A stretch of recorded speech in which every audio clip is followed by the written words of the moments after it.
So, you just started using LinkedIn Premium. Now what? Well, on your premium company page, you noticed around 7.5 times more page engagement and 5 times more page views. Well done. And now, new clients are messaging you. All because you're using LinkedIn Premium, which helps you get the business growth you want. Think big, small business. Think big. Start your free trial at linkedin.com/premium small business. That's linkedin.com/premium small business. The Rev and the Rabbi. Entertaining and informative on the Red Apple Podcast Network. Good morning. I'm Rabbi Joseph Potasnik.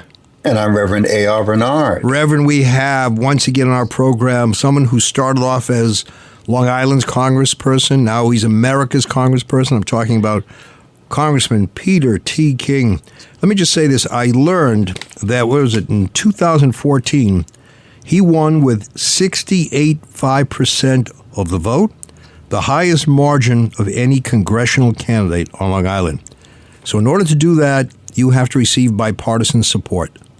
And in today's world, that is a rarity. So you're talking about someone who's able to work on both sides of the aisle and get things done. He delivered to his district. He delivered to America. I remember his battle for 9/11 funds and hurricane funds. He's always been there for his people. Welcome, Congressman Peter King. Oh, after that introduction, thank you, Rabbi. Thank you, Reverend. I'm looking forward to it. Just go easy. And so the audience knows, he's a regular on the show, so you can expect him back from time to time because he has such wealth of wisdom and experience to deposit to our conversation. Rabbi, you want to start us off? Yeah, Congressman, thank you once again. Thank you for your friendship. You and I know you've known your family for several years, and I consider myself a member of your extended family, even though you didn't want me. But I'm part of your family. Yeah, we're trying to go to court to stop that, but I don't know, somehow. No, you've been a good friend, and especially in times of need, you were always there for us. Yeah. You know what I'm talking about, so thank you. So everybody says that you can work, on a bipartisan basis. You think you could do that today if you were in Congress? It'd be difficult, especially if I was starting out today. I mean, I was able to begin my time in Congress when there was still a certain amount of bipartisanship. So I built up a reputation and built up a following in the district. I don't mean that egotistically, but I mean, I was able to build on that. So I had a foundation. So later on, when bipartisanship became tougher, I had a foundation to fall back on. But if you're coming in today and you just get elected, maybe you've had a tough election, and you have to raise a lot of money for your next election because the other party is coming after you right away. And if you try to stake out any type of bipartisan record, the zealots in your party attack you. And so you have the other side attacking you because that's their job to knock you out of office. And your people who should be on your side are coming after you because you're not 100% pure in their eyes. And by the way, as President Trump is finding out right now, different factions of your party have a different definition of what purity is. They decide what's right and what's wrong, and you're not allowed to deviate from that. And this is totally different from the Democratic days of JFK or Bill Clinton or the Republican days of Ronald Reagan. But listen, Reagan came into office as a hardline, probably the most conservative president ever elected. But then, and he stayed with that generally, but he made a number of exceptions, including making deals with Tip O'Neill. And when I say deal, I'm saying that in a positive way. He was able to bring together differences within his own party, and Tip O'Neill did likewise the Democratic Party. And when they disagreed, it was for the most part amicably. It wasn't that the other side was an enemy. So I guess what I'm saying is it'd be tougher to do it today starting out because you have a hard time building up the foundation over the first two terms because you may not make it past your first term. Yeah. Someone said to me, a legislator in the state, that if a Republican introduces some legislation, you're not going to get Democratic support and vice versa. Yeah, they will actually stay off it. That used to be, that is really something of the last 5, 10, 15 years. Now, there's always, if something big was coming along, you wanted to make sure your party got credit for it if they could. But to actually stay off legislation or to stay away from something which you support 100% because the other guy may be getting credit for it, that's really much more of a recent phenomenon, and it's dangerous because to me, it makes not just life a lot easier, it makes government a lot easier to function if you can find a number of issues that you can agree on, work hard on them, and then on the other side you can fight it tooth and nail. You can go at each other. But when you have that base, when you have certain issues that you do agree on, it makes the debate on the other issues more humane, more orderly, more reasonable. It's harder to be calling a person a thief and a crook and a traitor and everything else if you're co-sponsoring 3 or 4 other issues with him.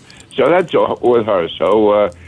And what I find interesting or frustrating is people who say we need more bipartisanship. We have to stand together. But as soon as you do something that's not along the party line, they're like the first ones to turn on you. You're a traitor. What do you like you for? Wow. It sounds like, Congressman, that our representatives are working for their party, not the people. How did we get here? There's any number of reasons. I would say starting off with cable television, where you can pick your own station, which then becomes your universe. You hear what you want to hear. Then you have social media, where, within moments, there can be 10,000 comments coming on your Facebook page, or people attacking you, or some guy putting up on his website how you're a traitor and you're terrible. And it used to be in the past, you relied on your own friends, your own organization to go out and build up support or be ready to take on opposition. But now it can come from so many places. You can be attacked from some guy in California or some guy overseas just typing stuff out about you and accusing you of things. So they can do that like at a moment's notice. You can get suddenly you have 10,000, 15,000 criticisms coming in, and that feeds on itself, and it looks as if the whole world is out to get you, and that discourages your friends, it encourages your opposition. It's just it's a tough way. I use the example. I don't know, maybe I've said this on your show before, but back in 2011, the government was in a shutdown, which is always ridiculous. But anyway, John Boehner and Barack Obama were going to sit down. John was in the Speaker of the House. Barack Obama was the president. And they were trying to work out an overall budget agreement. Now, Republicans have our rule: we will never, ever, no matter what, increase taxes. Democrats have a rule: they will never, ever do anything to affect Social Security. And that's these ironclad rules we've imposed on ourselves. But Boehner and Obama worked out an agreement where Republicans wouldn't raise taxes, but we would allow tax cuts to expire. Same effect, but we can still say we're not raising taxes. Taxes are rising on their own. And then Barack Obama was going to agree that a certain age would be that they would slightly increase the retirement age for Social Security, but it wouldn't affect anyone, I think, over the age of 50. So you would have, if you're in your 40s, you have 20 years to prepare for this increase. And we're talking like 1 month a year, and they agreed on it. And it would have actually saved billions, maybe trillions of dollars over the years. It's certainly hundreds of billions. By the time John Boehner got back to his office, you had people on the right, somehow they found out about attacking Boehner for being a traitor to the Republican cause. President Obama was being attacked by his left wing for selling out senior citizens. And by the end of the day, both of them denied they had ever made a deal. That's... and John Boehner cried. Yeah. Of course. That had been Ronald Reagan and Tip O'Neill. They could have made the agreement, and then whatever they would have to do, they would be able to strong arm or convince or politely ask members of their party to stand behind that deal, and they would get it through. They would make sure they were able to put together a majority of votes to get it through. Today, no one has that power to really control the votes. In some ways, Donald Trump does. It's sort of more... I was just going to say that, yeah. Mm-hmm. Yeah, and it's not with any... Not that he's any legislative tactician or anything. It's just that he right now has a hold on, let's say, a solid 51% of Republican voters. Probably the best way I can describe it. That with his social media, with his MAGA support, he can certainly arrange, in most cases, to get 51% to come out and vote against you in a primary. Even if it's not 51% of the party, he will get the activists. They can come out against you.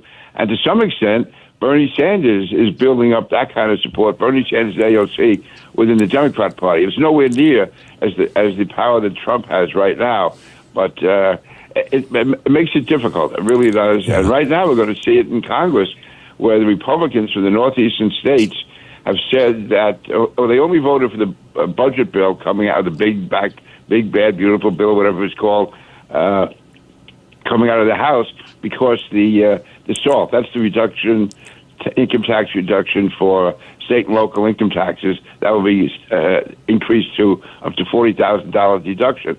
And that's the only reason they voted for it. That promise was made to them. Now in the Senate, they're threatening to knock that out because there's no love for New York and New Jersey among Senate Republicans from other parts of the country. So now these guys are going to be on the spot. In New York, that is an absolutely essential. You have to be for increasing the SALT deduction. But on the other hand, that can be a treason with your own party. So they have to really decide how they handle this going forward, because if they vote for it and stick with the party, they could well lose the next election. And if they lose the next election and we lose the New York Republicans lose the whole House. We're going to take a break here, Congressman. We're going to come back with you, more of the Rev and the Rabbi. The Rev and the Rabbi on the Red Apple Podcast Network.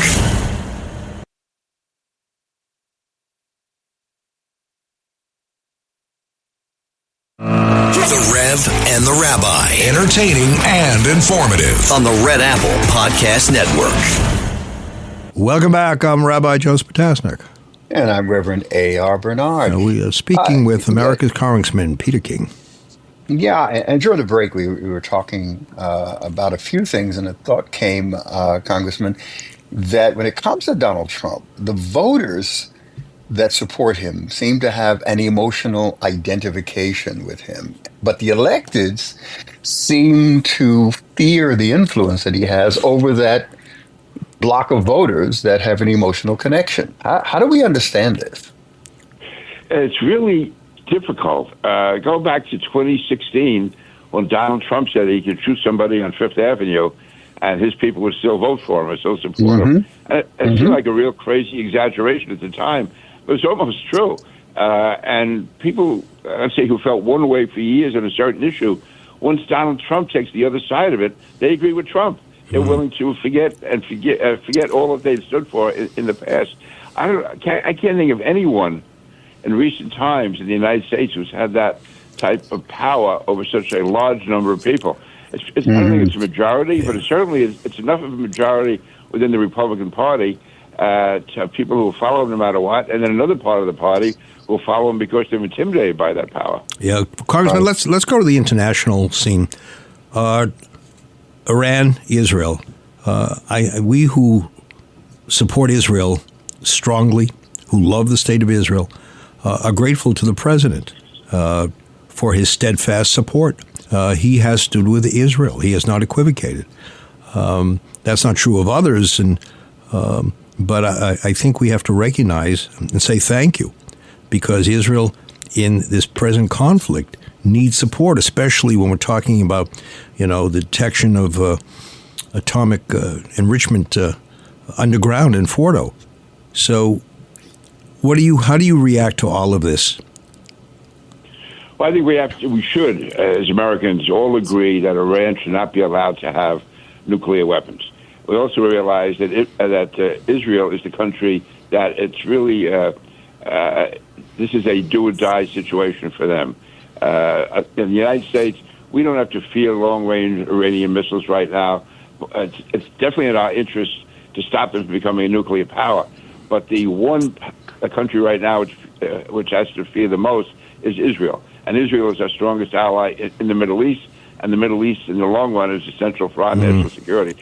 So we have to, I think, take the position that those weapons that nuclear capacity has to be taken out. Ideally, it could be done by diplomacy, but on the other hand, if it doesn't work, and you can't allow the Iranians to string us along. So I would say, I think probably what President Trump is doing now is the right thing. I think Netanyahu did the right thing in attacking, but the final work would have to be done by the United States. I can understand why the president wants to wait a while, not too long, want to, if nothing else, be ready militarily if we are going to act, that we're ready to go on a moment's notice. And secondly, what do we do afterwards? Is there going to be a regime change? If there is regime change, who's going to come in? We saw in Iraq, it was successful. We deposed Saddam Hussein. But then we realized that we had all these different tribes in Iraq, and they couldn't come to an agreement. And we had people who should have been outside fighting us, fighting each other. And there was chaos there in 2 or 3 or 4 years after Saddam Hussein was deposed. So these are all things that he has to factor in. But I have no patience for people like Tucker Carlson, who somehow think that Israel has a strange hold over I'm glad you raised that. Yeah. I'm glad you raised that. Like that are dangerous. I can, right now, if you ask me, I would say we probably will have to take military action.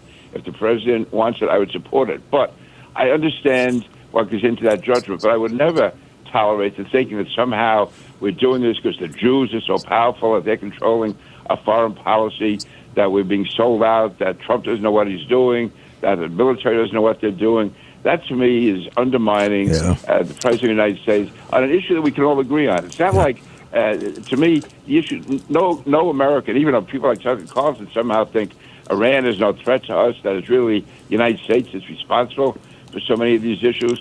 And also, and here's where I would disagree with President Trump, all this talk of America first. To me, America first was discredited in 1939, 1940, and 1941. We realized you cannot live just by ourselves. Whether you like other countries or not, you have to realize, and like even, I don't know who, one of these top isolationists today, it sounded like Chamberlain. Why should we get involved in a faraway war? That's exactly what Chamberlain said in England when the Nazis attacked Czechoslovakia, and what Americans were saying over here. That's their problem. The world is so small today, a problem anywhere becomes our potential problem. And look at what Israel has been able to do.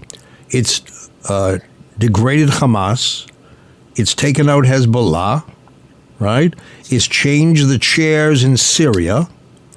It has exhibited to the world many of the deficiencies in Iran, the weaknesses in Iran.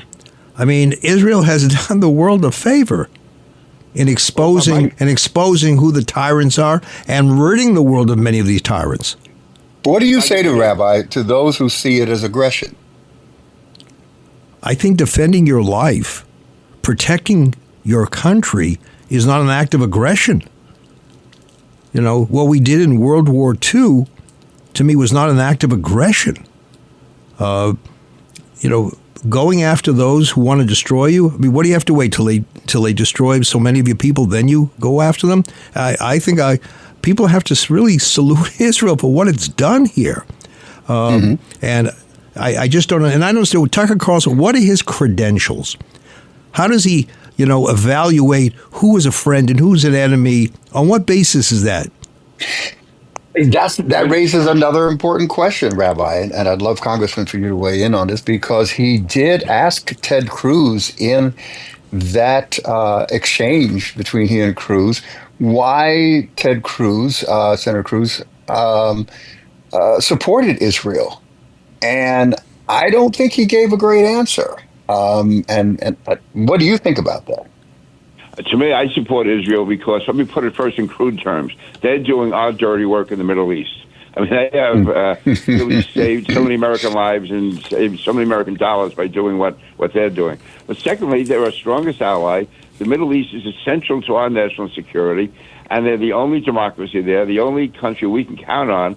And also, from what I've seen when I was in Congress and just different trips I've taken, a number of those Arab states want to make agreements and peace with Israel. That's one of the reasons why Iran, I believe, got behind Hezbollah and Hamas to attack Israel on October 7th, because they saw actually Saudi Arabia was going to join in with the Abraham Accords. And those, I mean, you talk to Egypt, whether it's Mubarak before him, or any of the leaders there today in Jordan, in Morocco, even Saudi Arabia, which I have no love for at all.